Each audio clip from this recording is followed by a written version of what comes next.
Napakaswerte talaga ng dalawang love team na ito. Bukod sa naimbitahan sa pagrarampa, may brand pa ito na pinangalan sa kanila.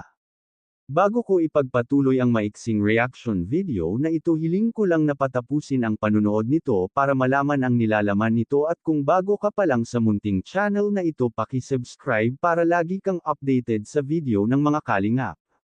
At pakisuportahan natin ang ama ng kalingap na si Val Santos Matubang, Ate Edna Vlog at si Kalingap Rab. Isang mapagpalang araw sa inyong lahat mga kalingap, at shout out nga pala sa patuloy na sumusuporta sa aking YouTube channel, lalong-lalo na sa mga viewers natin na walang sawang nanunood at sumusuporta. Maraming salamat. Bianzi at Edo pinapili ng iba't ibang amoy ng pabango.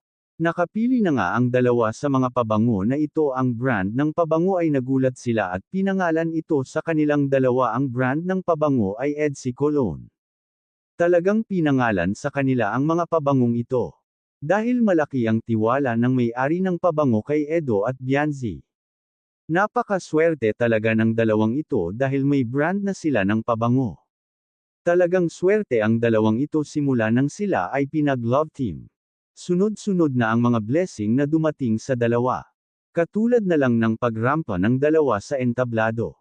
Suki talaga itong si Bianzi sa ALM, lagi na lang itong naiimbitahan sa pagrarampa. Napakaganda kasi nito, kaya gustong-gusto ito ng may-ari ng ALM. Hindi kasi ito mahirap turuan at sanay na ito sa entablado. Malay natin balang araw ay bigla ito kunin ng ALM para gawin nilang model, katulad nung kay Erica na kinuhang model ng ALM at binigyan ito ng kontrata, pero pagkatapos pirmahan ang kontrata ay biglang umayaw na ito magpa-vlog, pati kontrata sa ALM ay pinatanggal ni Kalingap Rab. Pero iba naman si Bianzi kay Erica. Siguro si Bianzi ay hindi niya gagawin ito dahil wala naman nagso-social dito. Hanggang dito na lang ang update ko mga kalingap. Maraming salamat at God bless sa inyong lahat.